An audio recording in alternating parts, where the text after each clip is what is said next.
Nesse vídeo, a gente vai discutir os conceitos que são necessários para o processamento de dados presentes e disponibilizados por meio de dados tabulares, por exemplo, distribuídos por meio de arquivos texto como CSV, tabulação, CSV2, em arquivos que sejam de grande volume, muitas vezes excedendo a quantidade de memória disponível no seu computador. O conjunto de dados que a gente vai trabalhar possui 5,7 milhões de observações e possui 31 variáveis. Ele, quando carregado completamente, ocupa cerca de 1 GB de RAM. Ainda assim, é um conjunto de dados relativamente pequeno, mas em boa parte dos equipamentos pode ser, por exemplo, responsável por demoras, por lentidão no computador. Entre essas variáveis, vocês vão encontrar várias coisas, mas incluem data mais específica em termos de dia, mês, dia da semana, qual o ano, qual é a companhia aérea, o número de voo, o número de registro, quais foram os aeroportos, horários, tempo de voo e atraso na chegada. Com esse conjunto de dados, que vai ser distribuído para vocês no formato zip, o que eu vou mostrar serão estratégias que vocês poderão utilizar para a leitura no R, usando ferramentas e comandos disponibilizados por meio do pacote Reader, e não haverá mais a necessidade de descompactar esses arquivos antes do processamento. A gente vai ser requerido a pensar com bastante cuidado acerca do que serão as estatísticas de interesse, o que de fato a gente precisa fazer com aquele conjunto de dados, porque no momento da leitura nós vamos programar o R para que ele já comece a executar essas funções muito específicas, de forma que ao fim da leitura a gente tem apenas as estatísticas que nos são interessantes e não necessariamente todo o conjunto de dados disponível. Suponha que no eixo Y a gente possa colocar todas as distâncias observadas de voo presente nesse conjunto de dados e no eixo X a gente possa colocar todo o tempo de voo utilizado e observado ao longo dos voos presentes no conjunto de dados. Cada um desses pontos representa uma coleção de voos que tiveram aquela combinação de horas de voo e distância percorrida. Os pontos que são mais claros representam aqueles voos que aconteceram mais frequentemente, aquelas combinações de voos que aconteceram mais frequentemente. Então, a gente pode ver que a grande maioria dos voos ocorreu entre 0 e 3 horas, com uma distância percorrida abaixo de 1.000 quilômetros. Tendo isso em mente, o que eu vou propor para vocês é, a gente consegue identificar o que seria essa reta vermelha, que eu vou chamar aqui de reta de regressão, que descreve qual que é o comportamento esperado em termos de distância percorrida, uma vez que eu saiba qual é o tempo de voo que uma certa aeronave fez. Tá? Nesse contexto, então, o que a gente tem é que eu gostaria de descrever a distância como uma equação B0 mais B1 vezes o tempo necessário para percorrer aquela distância, mais uma medida de erro. Para o conjunto de dados inteiro, o que eu fiz foi carregar o conjunto de dados inteiro num servidor e eu pedi para o R ajustar essa equação. E o R ajustou. As respostas são menos 74, basicamente, para o B0 e aproximadamente 311 para o B1. Isso quer dizer que a cada hora adicional de voo, a distância esperada, percorrida, claro, aumenta cerca de 300 quilômetros. A minha pergunta é: como a gente pode estimar esse B0 e o B1 sem nunca carregar o conjunto de dados inteiramente? Nesse aspecto, a estratégia para vocês obterem os estimadores do B0 e B1 é utilizar o mecanismo de regressão linear simples, para o qual eu vou entregar as fórmulas para vocês. Essas fórmulas são: o estimador do B0 acaba sendo y chapéu menos B1 chapéu x barra, e o estimador do B1 é a expressão apresentada aqui embaixo, que eu não vou repetir para simplificar para vocês, mas a soma do produto cruzado, depois o produto cruzado das somas, dividido por n, e no denominador a gente tem a soma dos quadrados de x, a soma de x ao quadrado e, novamente, n. Vocês podem trabalhar na expansão do termo acima, que eu indico aqui. Esse termo, ele pode ser expandido como essa expressão aqui abaixo. Eu vou focar nessa expressão abaixo para contar o seguinte para vocês. Cada um desses termos destacados compõe o que chamamos de estatística suficiente. Essa é uma terminologia utilizada em inferência. A estatística suficiente é aquele resumo de todas as suas observações que contém toda a informação necessária acerca dos dados. Então, para a gente determinar quem que é o B1 chapéu, a gente vai precisar de cada um desses termos. Observem, a soma do xi, ela é necessária exatamente nesse termo. A soma do yi é também necessária nesse termo. A soma do produto cruzado de x e y é o começo desse numerador. A soma do xi ao quadrado é o começo do denominador. A soma de x ao quadrado, isso daqui não é uma estatística suficiente requerida, em termos de eu preciso calcular a priori o que é isso, porque eu já sei lá do numerador quanto é que é a soma de x. Então, basta eu elevá-lo ao quadrado para conseguir esse termo. E, claramente, o número de observações que foram contidas. Tá? Então, essas estatísticas, elas podem ser combinadas de maneira parcial. Eu quero dar um exemplo para vocês da importância desse tipo de detalhe. Tá? Vamos supor que eu queira guardar, ou na verdade queira calcular, o que é a soma de x e quando o i começa em 1 e vai até 10. Essa soma de xi, ela pode ser dividida em duas partes. Vamos dizer, eu posso fazer a soma de xi com o i começando, por exemplo, em 1, indo até a quarta observação e somar todo o xi, e depois combinar isso com a soma. Isso aqui era uma soma, peço desculpas, de xi com o i começando em 5 e indo até 10.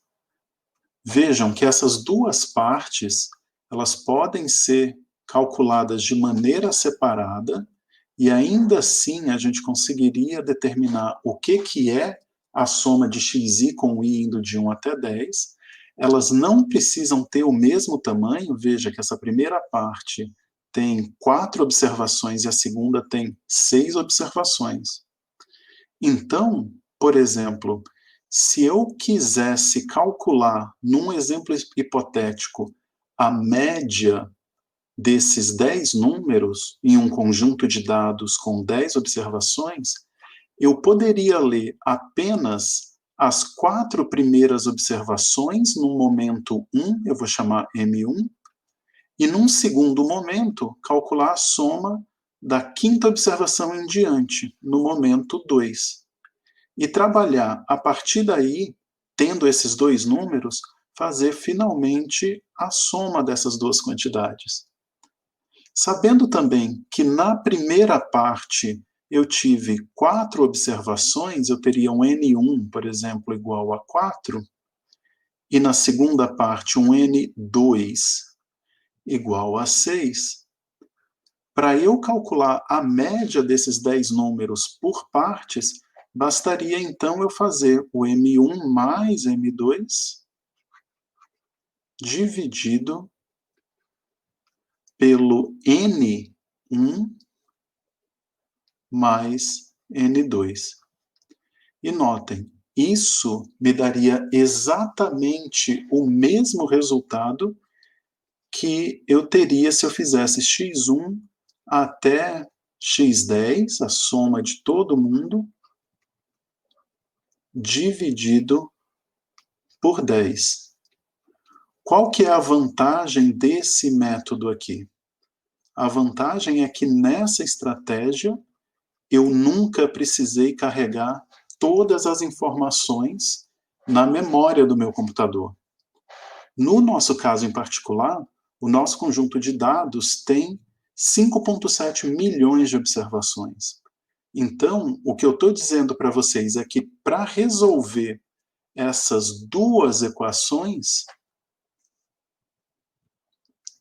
a gente não vai precisar ler 5,7 milhões de observações. O que a gente poderia fazer é ler blocos de 10 mil observações, por exemplo, e para cada uma dessas 10 mil observações, eu gravo e registro, e essa informação, sim, eu deixo guardada na memória do meu computador, quais são todas as estatísticas suficientes que eu necessito. E simplesmente isso.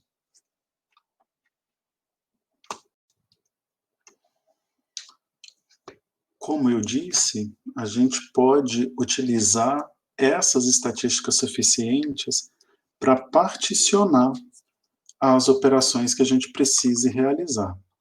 Então, como exemplo, considerem o caso da soma de x e y, eu posso definir um tamanho específico, K1, que no slide anterior eu falei poderia ser 10 mil, ler os primeiros 10 mil, guardar essa primeira soma, ler então os próximos 10 mil, guardar essa soma, e dessa maneira repetir para todas as estatísticas suficientes do meu interesse, sempre com o mesmo K1, K2 e K3, e assim sucessivamente.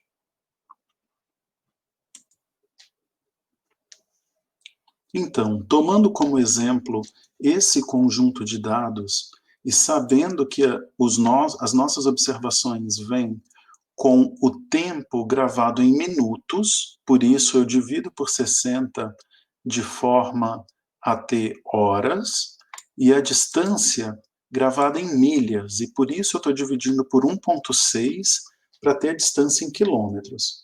Então, o que eu estou fazendo aqui? Eu estou criando uma função que vai obter as estatísticas suficientes a partir do meu conjunto de dados de entrada. Eu quero que vocês considerem que o input, nesse caso, pode ser apenas as 10 mil primeiras observações, ou algum outro conjunto, mas não obrigatoriamente todas as observações do banco de dados. Eu não estou falando de ler 5,7 milhões de observações de uma vez, estou falando de ler, por exemplo, 10 mil observações por vez. Então, o que é o exemplo? Ao colocar ao ler as 10 mil primeiras observações, transformar o tempo e distância para as nossas unidades de interesse, o que eu preciso fazer é sumarizar, porque afinal eu vou sair daquelas 10 mil observações e eu tenho que obter cada uma dessas estatísticas suficientes apresentadas na fórmula. Então, a primeira estatística suficiente é a soma de x vezes y. O x é o nosso tempo de voo, o y é a distância percorrida. Então, eu vou denotar a soma de x e yi pela variável sxy. S para denotar a soma, o x para denotar o xi e o y para denotar o yi. Então, soma de xi está sendo calculada nesse primeiro termo, é a soma do tempo vezes a distância. A soma de x, que aparece aqui nesse trecho do numerador, ele é denotado pela soma do tempo. A soma de y é a soma da distância. A soma dos quadrados de x é denotada aqui embaixo por sx2, soma do quadrado de x, e o número de observações é simplesmente a função n, que é a contagem de linhas que tem no objeto input. É importante vocês notarem também que na determinação do B0, a gente precisa de y barra, e o y barra nada mais é do que a soma do y dividido por n, a soma do y já está aqui, e a gente precisa também do x barra, que é a soma do x dividido por n, e a soma do x está apresentada ali. Dito isso, o que a gente faria em seguida seria combinar todas essas estatísticas suficientes. Por quê? A função getStats, ela seria aplicada, por exemplo, uma vez nas 10 mil primeiras observações, depois aplicada novamente nas observações 10.001 até 20.000, e assim sucessivamente, até que a gente obtenha a última observação, 5.700.000 e lá vai tantas. Uma vez que eu tenha uma tabela com todas essas estatísticas suficientes, tudo que eu precisaria fazer seria pegar essas estatísticas, que eu chamei aqui de stats, e calcularia cada uma das métricas do meu interesse. Ou seja, a métrica do meu interesse é o B0 chapéu e o B1 chapéu. Então, o B1 chapéu seria o quê? É o numerador, esse numerador inteiro, dividido pelo denominador inteiro. Como que eu determino isso?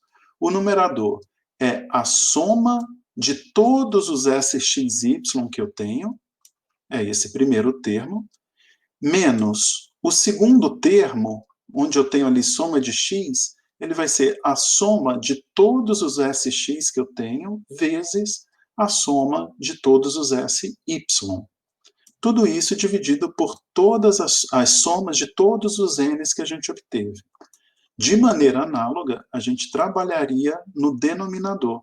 A soma dos quadrados de xi seria a soma de todos os sx2 e, da mesma maneira, a soma do sx ao quadrado dividido pelas somas dos n's. Então, eu calculei separado numerador e denominador para que a expressão do B1 não fique extremamente complexa. E agora eu posso usar simplesmente numerador dividido pelo denominador. Agora, olhando de volta quem é o meu B0, é o y barra. Como é que eu calcularia o y barra aqui? É a soma de todos os sy dividido pela soma de todos os n. Daí, seria o B1 chapéu vezes o x barra. O B1 chapéu já foi determinado no passo anterior. Então, eu uso o B1, e aí o x barra nada mais é do que a soma dos sx dividido pela soma dos n.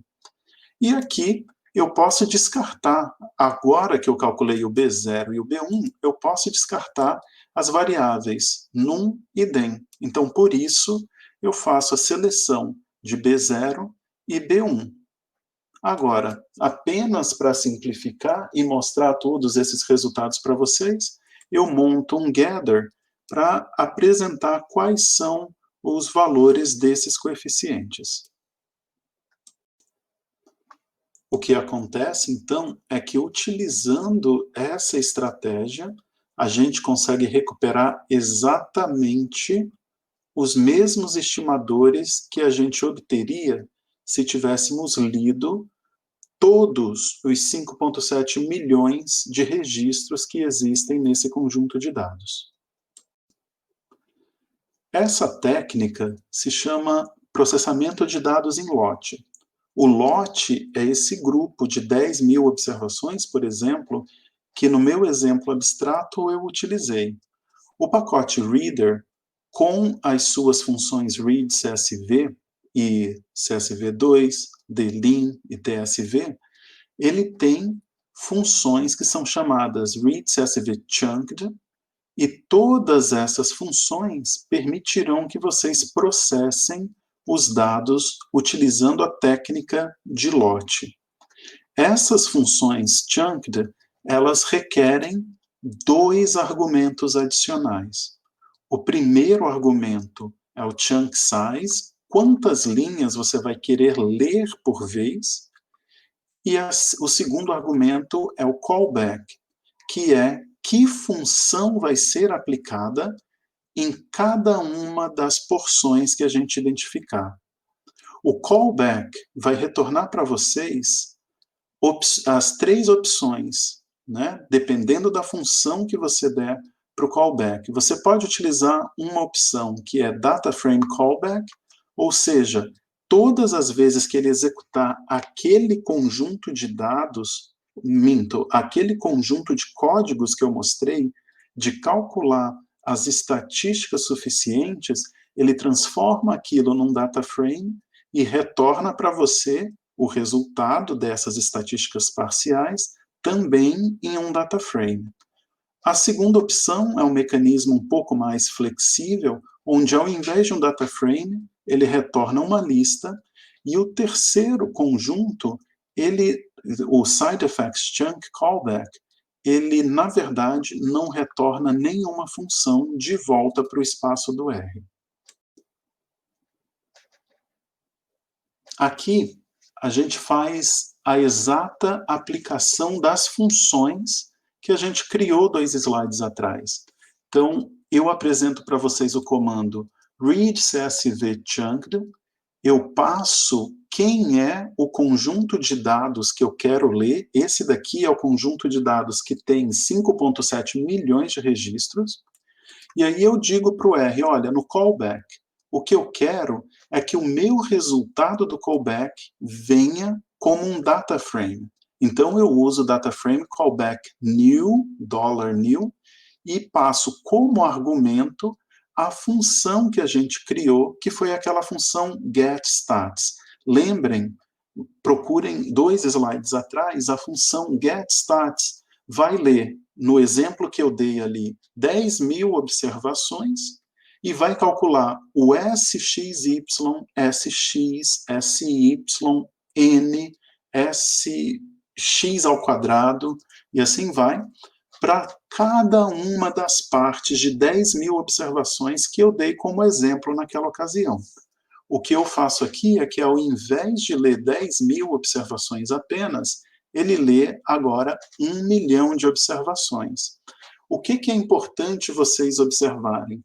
O meu conjunto de dados tem 5,7 milhões. Então, o primeiro lote vai ter 1 milhão, o segundo vai ter 1 milhão, o terceiro vai ter 1 milhão, o quarto vai ter 1 milhão, o quinto vai ter 1 milhão e o sexto vai ter cerca de 700 mil observações. Tá?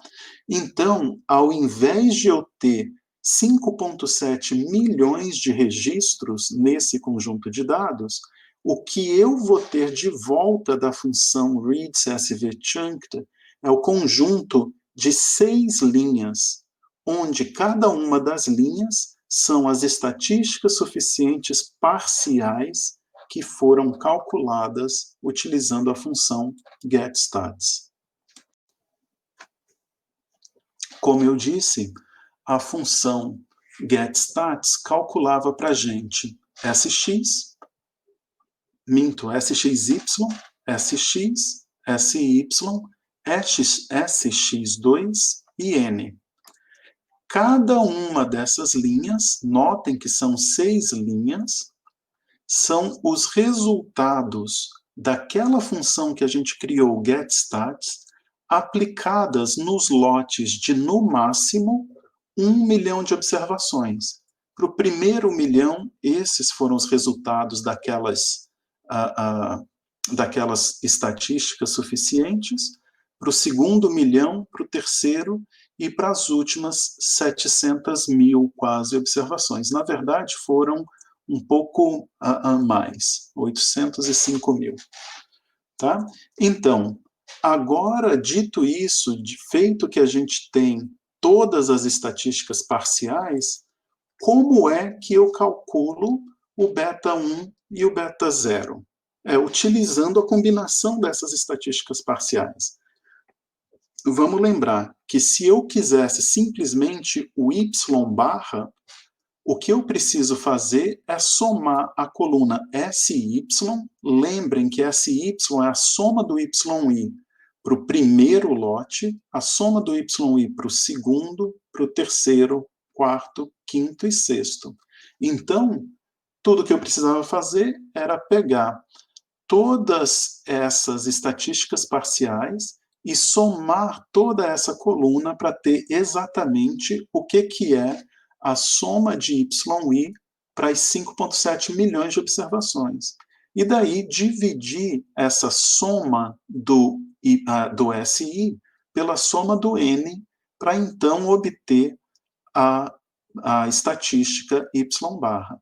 Então, usando essa estratégia do particionamento das estatísticas suficientes, a gente pode voltar até as fórmulas do beta 1 primeiro e depois do beta 0 para determinar exatamente quem são os estimadores. E vocês podem revisitar como que a gente calculou cada uma dessas estatísticas, beta 0 e beta 1, visitando alguns slides atrás, a função computeStats que nós criamos.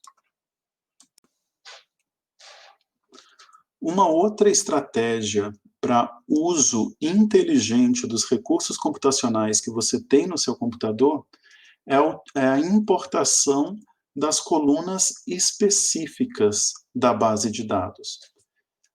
A forma de vocês fazerem isso é prestar atenção que no pacote Reader, todas as funções read, underline, qualquer coisa que venha, pode ser read, underline, CSV, pode ser read, underline, CSV, underline, chunk, qualquer uma delas possui o conjunto de argumentos chamado call underline types. O call underline types permite que vocês especifiquem quais são as colunas que vocês querem ler e quais são os tipos das colunas a serem importados. A razão pela qual eu aponto 2 comandos em particular, calls e calls only, é que o argumento calls te ajuda a importar todas as colunas sem nenhuma restrição e a calls only te permite ler apenas um conjunto dessas colunas. No nosso exemplo em particular, no flights csv.zip, toda a informação que a gente precisa para calcular a reta de regressão, o meu beta 0 e o meu beta 1, refere-se apenas ao tempo de viagem e à distância voada. Todos os outros campos do conjunto de dados podem ser descartados. O que é importante lembrar aqui? Num primeiro momento, a gente utilizou a estratégia de ler, no máximo, 1 milhão de observações, mas eu estava lendo 1 milhão de observações para 31 colunas. Nesse caso, ao especificar calls only é igual, airtime igual a I e distance igual a I, eu estou dizendo que das 31 colunas, na verdade, ele precisa ler apenas 2 colunas. Isso quer dizer que a gente economiza cerca de 95% da memória que seria utilizada no momento da importação. A forma de utilização dos comandos calls e calls only vem por você especificar qual que é o nome da coluna do seu interesse. Aqui seria o nome da coluna que estaria gravada dentro do arquivo, e eu especifico qual que é o tipo da coluna, se é uma coluna inteira, se é um número de precisão dupla, se é um lógico, se é um caractere. A mesma notação é utilizada para o calls only, e a gente pode fazer a mesma especificação. Uma vez que vocês façam essa especificação, no meu caso eu fiz a especificação dizendo que eu só quero essas 2 colunas, e eu já estou dizendo que essas colunas são do tipo inteiro, eu gravo essa especificação dentro de um objeto que eu chamei myCalls. E aí o truque para utilizar isso combinado com o read_CSV ou CSV chunked, que foi o que a gente tinha usado, foi adicionar o argumento callTypes igual a myCalls. É importante vocês observarem que se vocês não especificam quais são os tipos das variáveis, o R vai precisar ler um tanto do seu conjunto de dados antes para tentar adivinhar qual que é o formato de cada uma das colunas. Quando você pré-especifica quem são os tipos, o R não precisa tentar adivinhar qual que é o formato desses dados. E por isso é extremamente mais rápido do que a primeira opção quando você não informa nenhum dos tipos. Notem que, nesse caso, o in3, que foi o resultado quando eu li apenas as 2 colunas de interesse, eu obtive exatamente as mesmas estatísticas suficientes e exatamente os mesmos estimadores.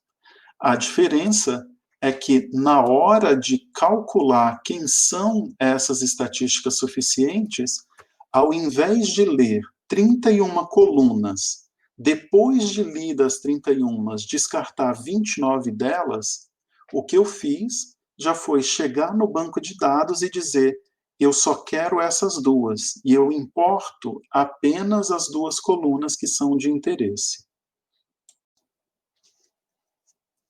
Então, para uma atividade futura, o que eu vou querer que vocês façam e desenvolvam é que vocês peguem esse conjunto de dados de voos, leia 1 milhão de observações por vez e mostrem para mim a proporção de voos, qual o percentual de voos que teve atraso na chegada, e esse atraso está gravado na coluna Arrival Delay, que teve atraso na chegada superior a 10 minutos.